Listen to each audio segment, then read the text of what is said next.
spring in Oklahoma. This is spinning. A season when the weather is always changing. Damon, this is a tornado on the ground. From the driest conditions Look at that shot. to the most dangerous. Newcastle needs to take tornado precautions. Your KOCO team of meteorologists is ready to prepare you for whatever comes our way. And a lot of hail on the ground right now. We're looking at the options you have for taking shelter and advancements in storm chasing capabilities. I think we're getting a tornado right now. And if you've ever heard a term you didn't understand, How's the velocity? Here's your inflow. When you hear PDS, Chief Meteorologist Damon Lane is explaining the key words to listen for. If there is one thing you can count on when it comes to severe weather in Oklahoma, it's KOCO5. we have been with you for over 12 hours straight now. And we're getting you ready with our spring weather outlook. Thanks for joining us here on KOCO5 for our 2025 Spring Weather Outlook. I'm Chief Meteorologist Damon Lane. Between winter snow and ice and spring thunderstorms and tornadoes, our team of certified most accurate meteorologists is ready to prepare you for any type of weather in the forecast. As we look ahead into the coming weeks and months, we know there will be plenty of severe weather chances headed this way. This is as bad as it can get. 2:13 in the morning. This is a bad situation here. And so, Jonathan, how's the debris signature looking here? As you know, tornadoes can be frightening, and tornadoes at night even more terrifying. However, the First Alert Storm Team is equipped with tools, technology, and expertise to pinpoint exactly where tornadoes are causing damage. Let's look at the cutting-edge techniques. November 2024 was record-breaking for Oklahoma tornadoes, with several nighttime strong twisters moving through the Oklahoma City metro. Gosh. Listen, Oh, this my is goodness. this is a real deal, folks. Hera, listen, do what you got to do. If this is a very significant tornado that's moving through the Hera area right now. During that outbreak, we applied the same training as the National Weather Service meteorologists for identifying tornadoes causing damage. In the past, confirming tornadoes relied heavily on storm spotters or helicopter footage. Now technology aids tremendously, especially during those dark hours when visibility is limited. Dual pole data is important because in traditional radar, we only measured the horizontal reflectivity. With dual pole, we measure both the horizontal and vertical, so it gives us a two-dimensional idea of the hydrometeors and targets in the radar beam. National Weather Service lead meteorologist Dr. Vivek Mahali says one product produced by dual pole data is correlation coefficient, CC, which differentiates between precipitation or debris. For example, pure rain has really high values of CC because it's consistent. Tornado debris has really low values of CC because it has all different shapes and sizes in there. To find that tornado debris signature in real time, the radar meteorologist will confirm that there is strong rotation in the same spot that there would be debris. We'll be looking at CC very carefully along with our other radar data such as reflectivity and velocity. We never look at something by itself. We're always looking at it in tandem with other radar data, other observations, obviously reports from our media partners such as KOCO. Those are all vital, and we use all that information to make our warning decisions. See the velocity couplet right there. We have a pretty strong couplet, and there's reflectivity right on the tip of the hook, and then that moves up north into Oklahoma County. So you can detect essentially the tornado using the radar, and even reflectivity, you can see that actually goes up because of that debris, because it's, the tornado debris are large objects, so you can actually see a debris ball even in reflectivity that matches with that area of low CC. Not only can a tornado debris signature indicate if the tornado is producing damage, it can also show the intensity of the tornado. So, for example, if debris is lofted to 10,000 feet and you have a really strong couplet, that increases our confidence of a significant tornado, and EF2 or higher. Finding a tornado debris signature is a manual process, but here at KOCO 5 News, our live radar actually has an algorithm where it can actually track multiple tornado debris signatures at once. Besides using the tornado debris signature method, both KOCO and National Weather Service radars have different scanning modes to identify velocity signatures even faster. One mode, Mesosails, adds 3 extra low-level scans with the NexRad radar. So those faster scanning strategies can allow us to detect tornadoes such as the tornado debris signature faster and more accurately. We can adjust how our radar detects tornadoes, whether it's a rain-wrapped tornado at night or fast-moving circulation, increasing the radar speed to less than 60 seconds between scans. When tornadoes are hitting Oklahoma City, we can put our radar in a fine intensity mode that will easily pinpoint developing tornadoes. At KOCO, your safety is our utmost priority, and we are deeply committed to ensuring you have the first alert. We are dedicated to continually investing in advanced radar technology and comprehensive training for our meteorologists. By doing so, we aim to keep you informed and prepared, providing you with the most accurate and timely warnings possible. Whether you have a storm shelter or not, you have options the next time severe weather rolls into town. Meteorologist Sabrina Bates walks us through what you can do next time you're in the path of one of these severe storms. A tornado warning is issued and you head into here, your storm shelter. But what if you don't have one?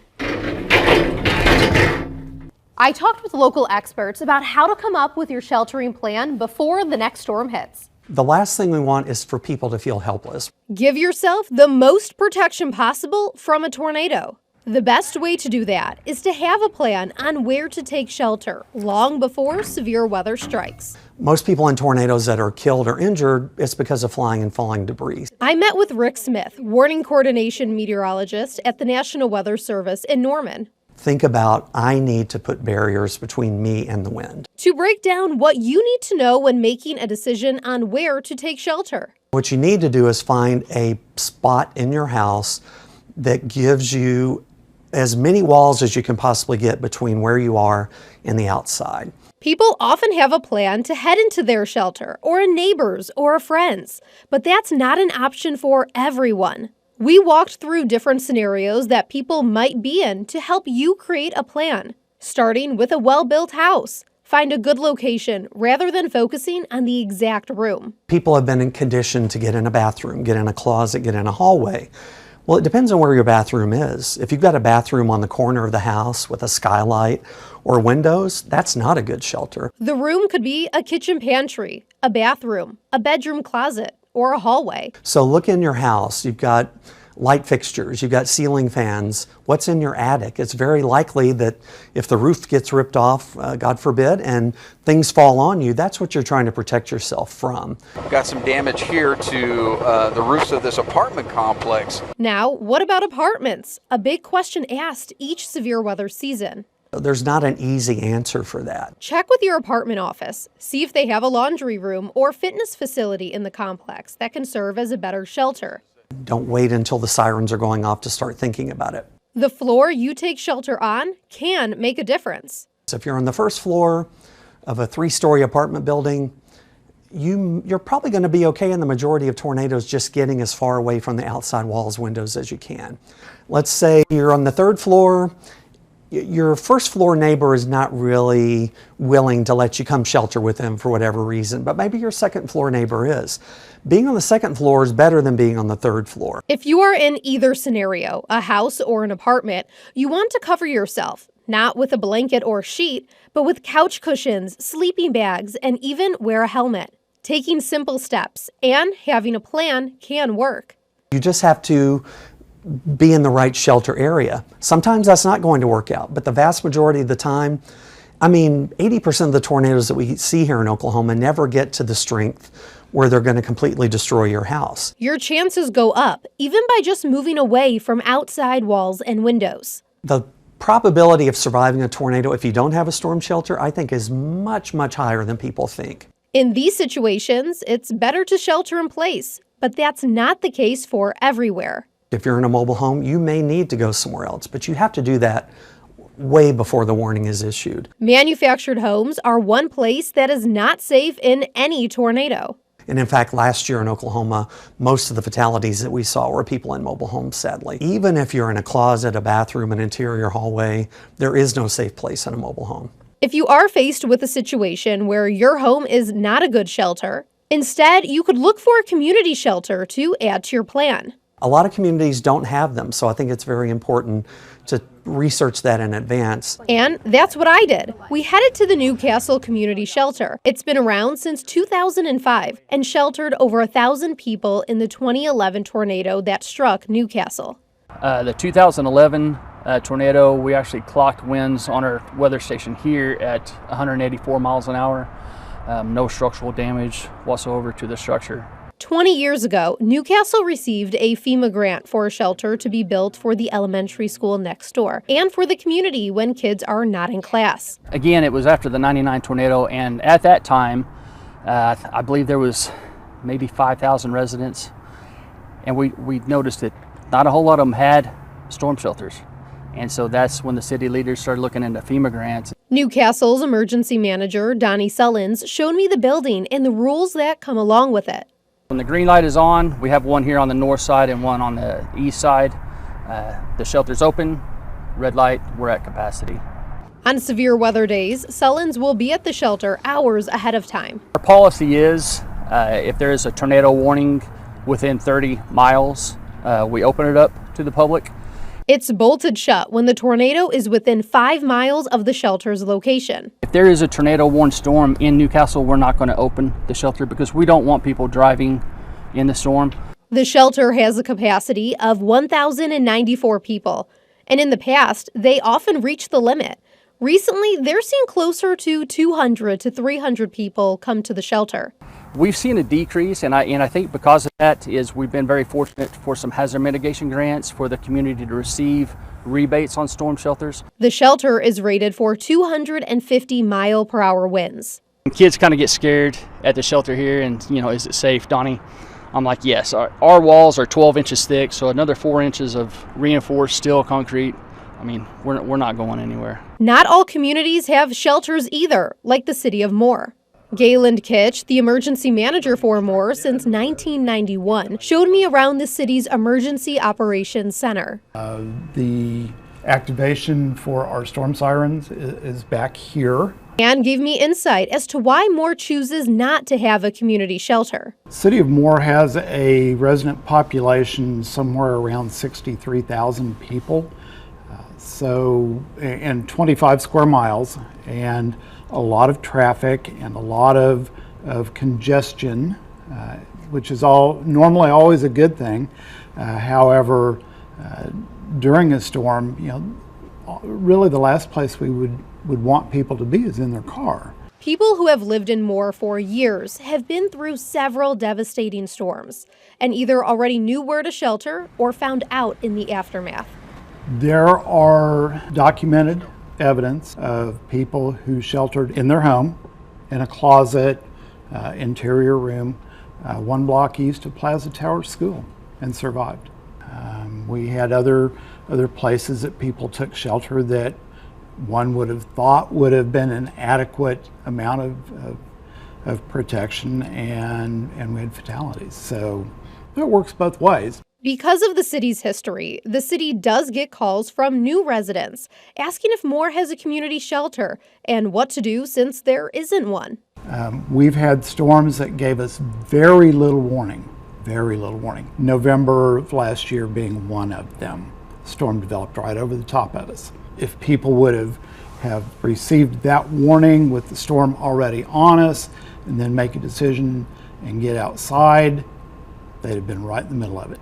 There are 23,000 residences in Moore, and about a third of those have storm shelters. And if that isn't an option for you, shelter in place, and most importantly, have a plan ahead of time to know where to go once you get that warning. The key thing is to make sure that you have ways to receive that warning, whether it is an app, whether it's a weather radio, whether it is a conversation with family members. Always, always, always important to have an ability to receive warnings, and once you receive the warning, to take some action right then. Don't wait around. Meteorologist Sabrina Bates, KOCO 5 News. In the coming weeks, our storms will become more numerous and more severe. Severe weather season can be exhausting. The days where storm threats are changing, and you are often hearing phrases on TV that are new to you. So let's go over some of the new terms that you will hear on KOCO and what they really mean. How's the velocity look inside the storm right now? The velocity. On the velocity. How's the velocity look? The velocity. This storm from a velocity standpoint, the velocity.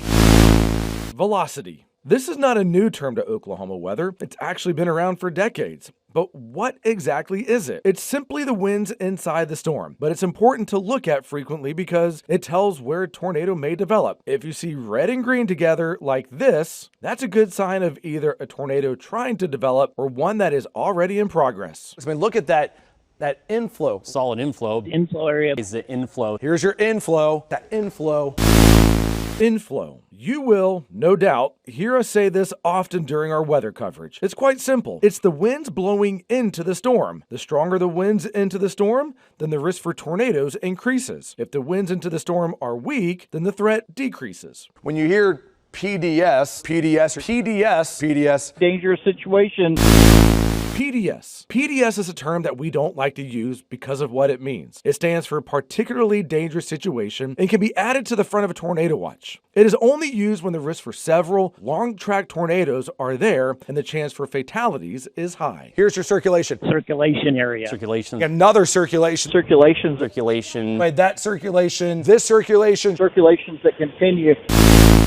Circulation. This is another word that we say often on air. It's usually early on in storm development before a tornado has formed. If the circulation begins to increase, then the tornado risk increases as well. That is going to be what we call a debris signature. Debris signature. Tornado debris signature. Tornado debris signature. Looking at that debris signature. How's the debris signature looking? Damon, I'm seeing a debris signature. Debris tracker. This term is one you may not be too familiar with. While the name is easy to understand, it tracks debris, what this means to our coverage is even bigger. During nighttime storms when visibility is low, we can now confirm a tornado based on seeing the debris inside a storm. Significant debris that we have right now. Before, we could only confirm a tornado if we could see it. That is no longer the case, and that helps provide fewer false alarms. This is a severe thunderstorm warning with a tornado tag. Tornado tag with it. Tornado tag. Tornado tag. This term is somewhat new. It's usually inserted into a severe thunderstorm warning that shows a chance for a brief tornado. Not all tornadoes will last for 15 minutes. So when a warning is issued, if there is a possibility for a brief tornado, then the warning itself will say tornado possible and is added or tagged to the bottom of the official warning from the National Weather Service. As always, keep it with KOCO. We will give you the clearest and easiest to understand severe weather information. Treacherous tornadoes. This is wild. Ferocious fires. Oh my gosh. Huge hail. And a winter to remember. Look, he's going backwards down the ramp. I have to tell you, I've been storm chasing for 25 years, and this is the best tool I've ever used. 6 inches of snow. That's what we've measured out here in First Alert Storm Command in Pottawatomie County. We're right near McLeod and Dale, just northwest of Shawnee. Let's go take a look at the North Canadian River, and we're going to do it with Drone 5. In January and February, we integrated Drone 5 into our live coverage from Storm Command, bringing you information from the ground and the sky. That looks just dangerous if you're not careful. Look at that neighborhood street. It's bad, isn't it? Our new road camera underneath Storm Command showing just how slick the roads get, and an infrared road temperature sensor to measure the road conditions in real time. But as we transition to spring, things may heat up in a different way. Very, very busy here in Storm Command the last 2 days with fire danger. Today, it was near Cimarron City. Let me show you what this wildfire has done. The flames destroying homes and burning up thousands of acres. They're coming in big now, Damon. Oh yeah, Michael, first off, we can hear it from Storm Command. We were right in the heart of this September hailstorm that pummeled the OKC Metro, causing hundreds of millions of dollars in damage. Jeez, they're getting even bigger. Oh my gosh. This is going to be a damaging hailstorm for northwest Oklahoma City. And then came a record number of November tornadoes, strong tornadoes hitting at night, first in southeast OKC. Wow. I mean, Damon, the winds have shifted on us. We watched the circulation develop and quickly intensify into an EF3 tornado just after 1 a.m. Damon, I think we're getting a tornado. I think we're getting a tornado right now. There were more tornadoes to come. Damon, I'm seeing a debris signature develop between Blanchard and Newcastle right now, and there is a strong couplet there. Newcastle needs to take tornado precautions. At KOCO5, we invest in cutting-edge technology like the new Storm Command because it helps us fulfill our commitment to bring you the information you need no matter what the Oklahoma weather brings. Field meteorologist Michael Armstrong, KOCO 5 News. When you think of severe weather season, your mind probably goes straight to tornadoes. But did you know March is to wildfires as May is to tornadoes? As we kick off spring, fire dangers are something to watch out for. Next, field meteorologist Michael Armstrong tells us why this is the time of the year to think before you burn. Strong storm systems can bring all sorts of weather into Oklahoma, from the threat of severe weather to wildfire danger, all on the same day. Whoa, look at that! Look, there's another one. Look how tall it is. In 2022, Storm Command covered this fire world near Elk City, and it was a classic example of a day when our chasers were spread out across the state to cover both the threat of severe weather and fire danger. Field meteorologist Michael Armstrong dives into the science behind a key factor in not only wildfire outbreaks, but a host of other issues in Oklahoma. The landscape in Oklahoma has been changing. It's a term we call woody encroachment.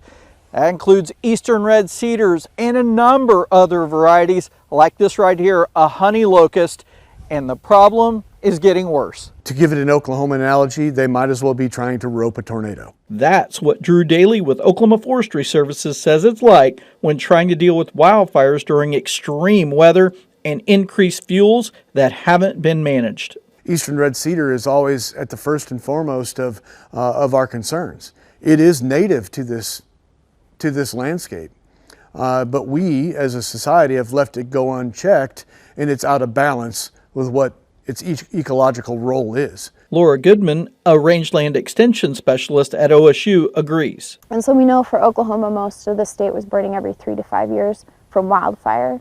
And so that really kept eastern red cedars from spreading because they're just not fire tolerant at all. It's a tough balance because of the need to protect property, but also manage the landscape. And so now we're trying to use fire again and use that in a way that we can manage the ecosystem. Unlike eastern red cedar, some species like honey locust and Osage orange re-sprout after fire, and that means heavy equipment or chemicals are needed. I'm here at the Cross Timbers Experimental Range, and this is where researchers at OSU up near Stillwater do research on landscapes like this. Back in 2016, all of this was cut down. Now it's starting to grow back up, and they're measuring the quality of the water and also how fast the growth is taking place. Now let me show you just on the other side of the road how it looks. This is a landscape that has not been managed at all, and look how thick it is. You can't even walk through that. If you go in there and you spend $300 to $500 an acre to cut large trees, you'd hope that you maybe don't have to do anything after that. The reality is we definitely have to follow up. The problem with woody encroachment is massive because it extends well beyond just wildfires. The male trees produce so much pollen, and that pollen travels a long ways. As the trees are moving more west, we have issues with more West Nile virus. Then there is the issue of water. The trees use so much water that farm ponds run dry faster and droughts can be amplified. Central Oklahoma is going to be a little bit tougher. We have a little bit more to work with here as far as trees go. Central Oklahoma will be challenging when it comes to fire because of the number of structures and the impact potential. I think we've had the wake-up call. We need to cease and desist hitting the snooze button. We need to take action. Drew says we are making progress with many agencies and landowners working together, but there is more work to do. Wildfire prevention comes into the mix. Fuels management, including prescribed burning, comes into the mix. As you can see, this will be very dynamic due to the variety of impacts. And other states further north, all the way from Kansas to the Dakotas, are learning from us so that they can try to stay ahead of these issues. Field meteorologist Michael Armstrong, KOCO 5 News. And we know that spring is right around the corner, so we are breaking down your newest tornado outlook and when things will pick up. Now let's jump straight into your spring tornado outlook and what you can expect for the next 3 months. Here we are now in the month of March. Temperatures have really started to climb in the coming days, and I see many more mild days on the way.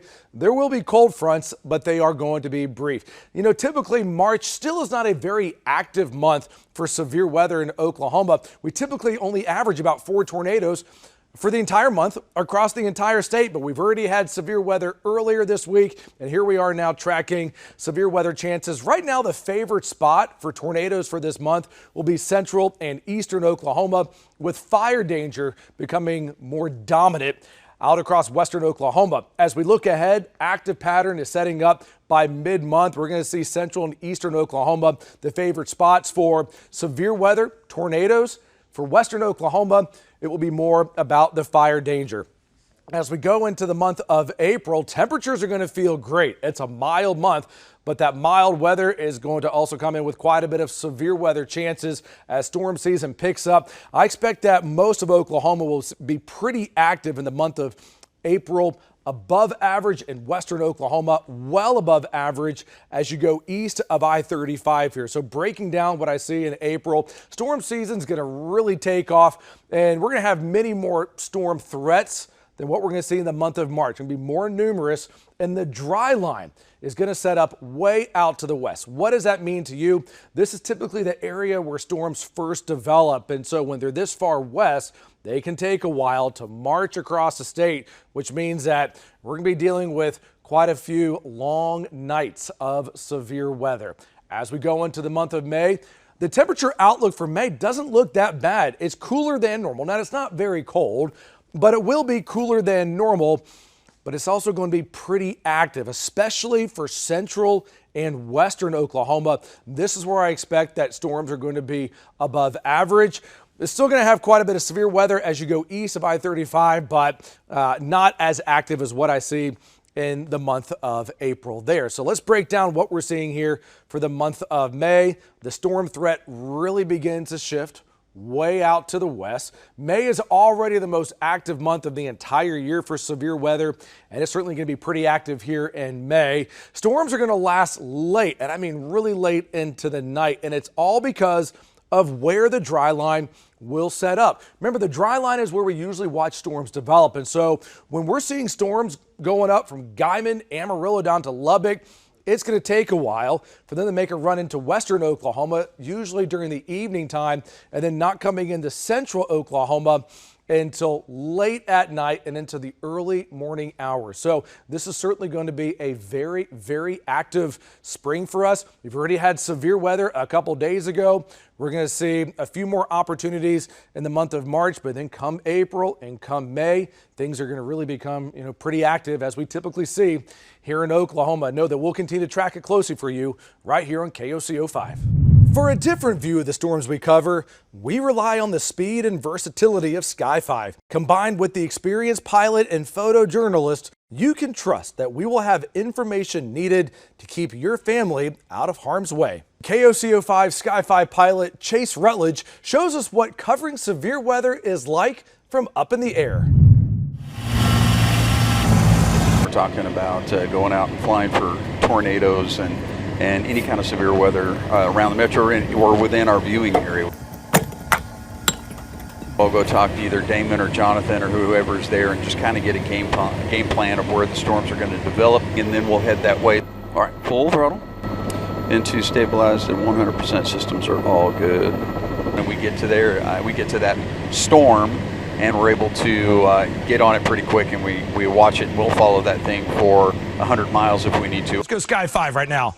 Sky 5, full. So looking at Sky 5 right now, again, there's a tornado right here.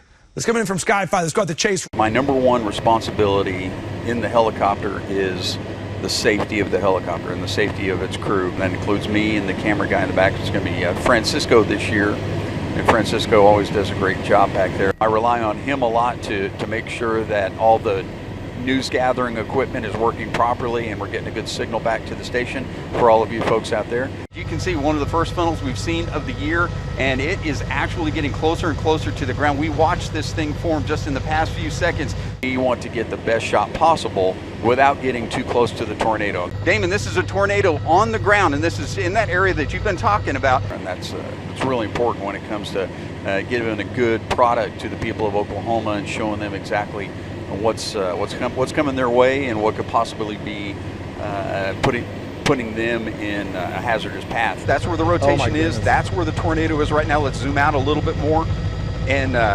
man, just a lot of destruction happening right now on the northwest side of Mod. There's a lot of duties that I have up here in the cockpit for Sky 5. I've got some radios that I need to monitor at any time while I'm flying, on top of needing to report, looking out for other aircraft in the area, making sure I'm on the right storm, and making sure I'm getting good video or making sure I'm putting the helicopter in a good place to get good video for Francisco, and especially for all the viewers, all you guys out there that are relying on us to give you the best pictures and the best information for storms that are headed your way. If you're in Seminole, anywhere in Seminole, you've got to get into your shelter. This is a serious situation. This storm is moving very rapidly. It's already produced damaging tornadoes. You know, there's an inherent risk with flying for severe weather. There's an inherent risk with chasing on the ground for severe weather, and we all put ourselves out there and take on a little bit of that risk just to make sure that you guys are safe. That's our job, and that's why we do it. And we love doing what we do. There's 1, 2, 3, 4, 5 chasers right now, 4 on the ground, 1 up in the air, giving you all the information that you need. Well, we rely on the guys back at the station and all of their knowledge to make sure we're not in an area that's going to develop it, because storms can develop very rapidly. We watch this drop out of the sky, and it's got to have some turbulence in it down at the ground level, because it came down really, really fast. So those of you in that area are in for a lot of rain and a lot of wind. So we're looking for those lowerings that develop, or the wall cloud that develops a tornado. Whenever we start to see something dropping out of that wall cloud, any kind of spin or anything that's dropping out like a finger out of the storm, then we'll focus in on that and see if there's any rotation in it. This is spinning. This thing is really spinning harder and harder. And then if it is rotating, then we'll look down at the ground, and if the ground is kicking up any kind of dust or debris or anything like that, because a tornado can actually form but be invisible from where it's coming out of the wall cloud to where it's making contact with the ground. I mean, this thing is spinning hard. You can see it here from Sky 5. And where's the tornado? It's inside that right now. On any given weather day, especially for severe weather, we could fly up to 8 hours or more. It's a very humbling and ominous sight to see. Golly. It kind of takes your breath away and leaves you speechless. I had no idea it was this bad. And you know what we were seeing down in the Sulphur area is when we were covering down there in Sulphur, we were getting a lot of people that were making comments about how much they appreciated our coverage and how well we did, and that makes a big difference. You know, to hear from Oklahomans that we're giving them the right kind of information, and that we're giving them the kind of information that saves lives. New builds in Oklahoma with stronger structures. I'll show you what goes into making homes safer come severe weather season. May 20th, 2013. This thing is violent. People have to feel it underground. Coming into work, you know, we had just gone through a couple days of severe weather, so a lot of us in central Oklahoma, we were already kind of on edge. And I remember seeing one storm go up, and it went up, and then it fizzled. And I thought, like, okay, maybe this is it. We really dodged one here.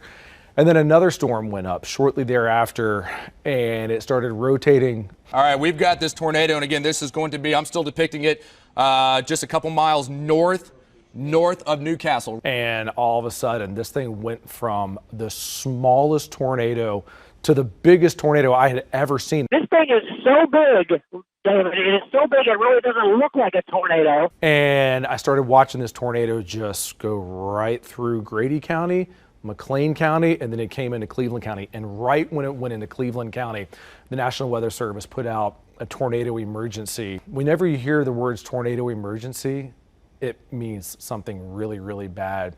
is about to happen. This is a tornado emergency for Moore. We have a tornado emergency for Moore with this storm. Nothing ever prepares you for an EF5 tornado going through a densely part of town or any town. And I remember thinking, is everybody getting the warning? Is everybody in a safe spot? This was going to be a tornado that was going to change the way that Oklahomans live, the way that they think about severe weather season. I know this area very, very well. All right, this is home to me, so I'm very familiar. You know, especially how that day changed my forecasting was becoming better equipped in understanding towns, what makes towns unique. So I remember thinking while I was on air that day, being as descriptive as possible and saying that this storm was near this school. This storm is going to be near this building, this restaurant, things that people are familiar with. Okay, we're talking about just west of I-35. This is going to be especially just right around the Warren Theater, the Moore Medical Center, Royal Park, Moore. This is all on the west side of I-35. You are in the path of this tornado. Going into these towns, getting off the highway, whenever you're traveling to see what makes each town unique, is how it changed me in Oklahoma to understand those things that locals get and how to basically how to be more descriptive, because people really hang on to every word you're saying. Homes are being built better than they were a few decades ago to account for the Oklahoma severe weather season. Many building codes changed after May 20th, 2013. KOCO meteorologist Joseph Neubauer walks us through the structural differences in Oklahoma's new builds. Moore has some of the strongest building codes in the nation because of our severe weather season. But what about the rest of the OKC Metro? I went around to some of our other communities to see how they stack up. We're able to prove that these new codes did in fact work. In 2014, newer and more stringent building code amendments were passed for the city of Moore with the help of the University of Oklahoma. This was the first of its kind for our state. After the 2013 tornado, we did lose over 1,000 homes that were destroyed by the tornado. So at that time, the city council looked at our building codes to see if there was a way where we could reduce the amount of loss. Moore instituted 11 requirements for new residential homes. They added more plywood around new home builds for exterior walls, attached with more anchoring and nailing patterns, even hurricane clips. An upgraded garage door was also a focus as well, a common weak point for homes. It's required to withstand 135 mile-per-hour winds. That's at the lower end of an EF3 tornado. So we're creating one continuous envelope for the home that is much more resistant to the wind, twisting it and also lifting it off of the foundation. Moore's building code is rated for up to an EF3 tornado, which may not be on par with an EF5, but they feel like these wind codes do help limit damage on those upper-level tornado events to reduce the damage corridor. The new code was put to the test just 2 years after the 2013 strike. This was the 2015 Moore tornado, an EF2 on March 25th. We had some buildings that were constructed to the new code, just next door to some that were constructed under the old code. And the ones that were constructed under the new code did withstand that tornadic event, where the others were destroyed. Now, these building codes are requirements, but after 2014, the state legislature offered incentives through insurance companies if these codes were used. For older homes and more, coming into this compliance isn't required, except in the event of repair or additions to the home itself. How we will get older structures to come into compliance is whenever they do updates to their home. With Moore having such strict building codes after their 2013 tornado strike, we decided to reach out to nearby Shawnee, a city that's also had a recent tornado strike, theirs back in 2023, an EF2. Now, they say they haven't changed their codes since 2023, but after that EF2 storm, the city issued 109 permits for storm shelter installations. That's up from 54 permits just the year before. In nearby Oklahoma County, the building codes have been updated to the 2018 standard, but they aren't quite as specific as Moore's 2014 changes. They added additional addendums to their code to strengthen the structural integrity of structures in regards to tornadoes, wind damage. We haven't gone that far. As you know, Oklahoma County has had some recent strikes from tornadoes in just the last year, 7 tornadoes to be exact, with 2 of the strongest EF3s occurring just this past November. Any changes in Oklahoma County and the unincorporated areas haven't been because of recent tornadoes, although the existing wind codes in the county do account for severe weather. The old code, 2015, there was a wind load of 120 miles an hour. That has been increased over the years. We're currently on the 2018 code. It's 150 miles an hour. Every jurisdiction in the state has the ability to add on or tweak the code if they so desire. For changes in Oklahoma County, they've been mostly tied to efficiency, building resiliency, and strength, as well as wind load that, of course, keeps a structure's integrity intact. Codes within the state and even within the county also depend on location and specific situations as well. As an example, we may have more changes if a home is on a hill. There may be more codes that have to be followed than if there is changes to where the home was at a lower elevation. Looking ahead across the state, new building codes and ideas are always being explored. Eric says there have been several changes at the state level just after 2024, but implementation of these new codes for new projects here in Oklahoma County may take a while. There are some structural codes that are going to be coming into effect, especially in 2024. There have been some changes that have taken place, but it'll be a while before we, the county, and other jurisdictions start to adopt that code. In Oklahoma County, tornado shelters are not required or specified in any of the building codes.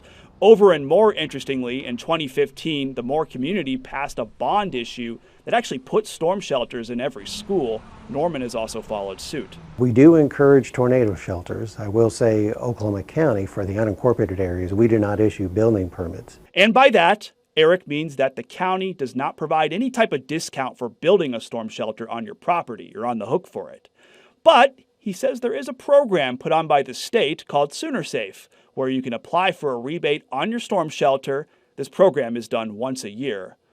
Sooner Safe works like this. You enter, and the selection process for the rebate is random, but you have the possibility of receiving a maximum rebate of $3,000 on your storm shelter per home. This is not to exceed 75% of the actual cost of the safe room that you're putting in. Reporting for KOCO 5, I'm meteorologist Joseph Neubauer.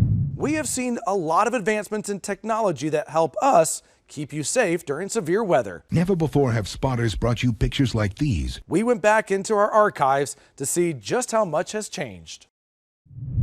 KOCO has been on the air for more than 70 years, and over that time, we have seen a lot of advancements in technology to help us keep you safe during severe weather.